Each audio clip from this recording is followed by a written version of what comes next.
Balen Shah sir नमस्कार। नमस्कार।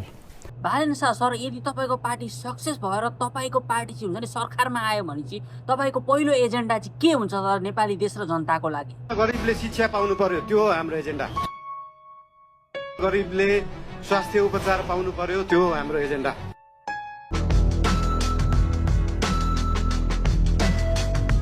ए हो र बालेन शाह सर, यो सबै हामीले देखिहाल्यौँ नि आँखा अगाडि नै के कस्तो शिक्षा र स्वास्थ्यमा सुधार हुन्छ भनेर। ठिकै छ शाह सर, तपाईँलाई म केही सोध्दिनँ, बरु तपाईँकै पार्टीको चाहिँ हुन्छ नि सभापति रवि लामी छानेजीलाई चाहिँ केही प्रश्न गर्नु पर्यो। अनि रवि लामी छानेजी, तपाईँलाई के लाग्छ बालेन शाह सर यदि प्रधानमन्त्री हुनुभयो भने नेपाली देश र जनताका लागि राम्रै काम गर्नुहुन्छ? तपाईँलाई विश्वास लाग्छ त उहाँले राम्रो काम गर्नुहुन्छ भनेर? आमा बालेनले देश बनाउँछ, यो मेरो विश्वास हो। बालेनले हाम्रो सपना पुरा गर्छ। आम्मामा, तपाईँलाई यति धेरै विश्वास छ है बालेन शाहप्रति? ल ठिकै छ, केही छैन। यदि तपाईँको पार्टी चाहिँ हुन्छ नि सक्सेस भएर चाहिँ हुन्छ नि सरकारमा पुग्यो भने चाहिँ तपाईँको पार्टीले चाहिँ देश र जनताको लागि चाहिँ के गर्छ त?